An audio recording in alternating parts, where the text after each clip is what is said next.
Hey, welcome to TLDR, the Writing Wells weekly roundup, I guess, of sorts. There are three things I want to talk about today because I listen to all sorts of podcasts and read everything. Well, not everything. It feels like everything. um, so I wanted to share with you the most impactful things from my week that pertain to writing. So, something that I read today from Stephen Pressfield is is a series of questions to ask yourself when you're struggling with your characters, your story. So, the first question is my hero suffering enough? The second one is, what is the source of my hero's suffering? So, causing, who or what is causing that suffering? And the third question is that suffering on theme? Is it aligned with the overall story you're telling? Does it make sense in context? The fourth one is, what the heck is my theme anyway? If you don't know what your theme is, it's really hard to tell whether or not the suffering that your hero is experiencing. How do you know if it is aligned with your theme if you don't know what your theme is? And then the last question is my theme big enough? Does my hero's suffering resonate powerfully enough with the reader? A lot of times you can go really deep into something that seems to be small and you can make it big that way.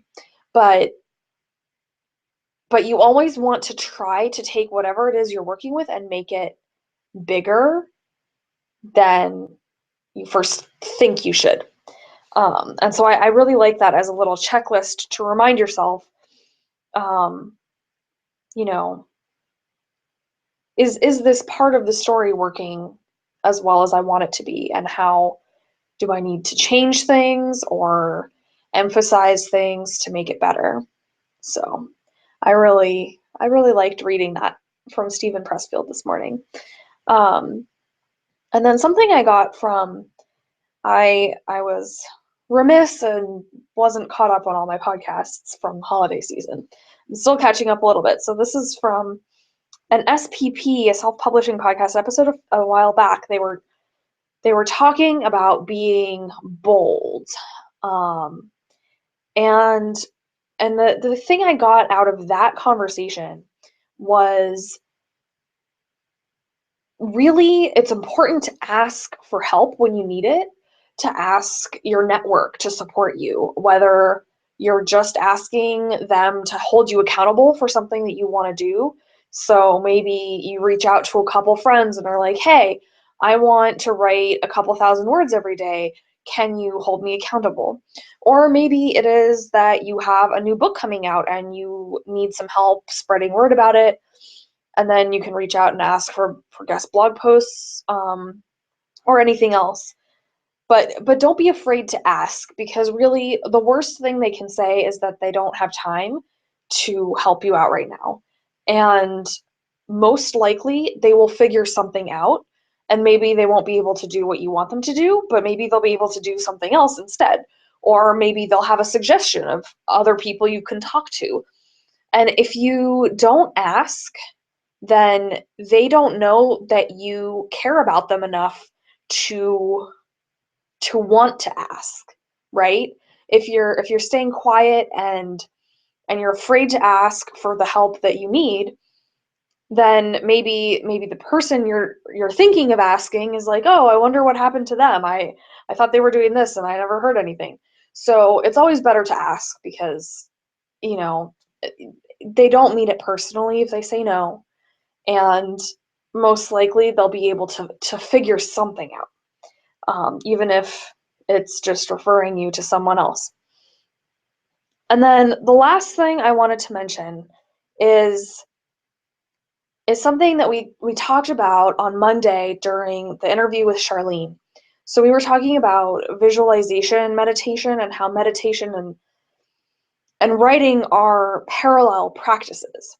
And something I really took away from that is to use visualization meditation practices to train yourself to be able to access the flow state.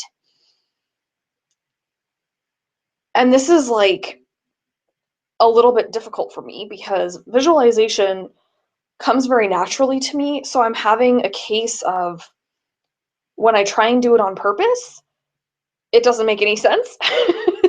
So it's hard in the middle, but I see how, because the visualization comes very naturally to me and because I think in a very visual way, I can see the connection there. I'm just not quite understanding yet how to do that on purpose. And that understanding is something that comes with time. You know, the more you do something, the more you understand how to do it and why.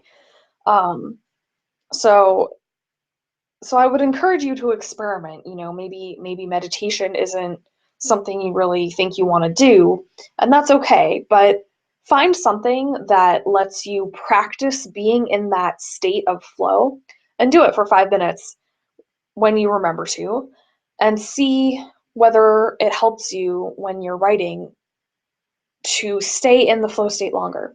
Um, and you can share your experiments as always. Um, Head on over to the writers community at abyssinianbooks.com. You can sign up for free at abyssinianbooks.com/writers. I look forward to seeing you there, and that's it for this week.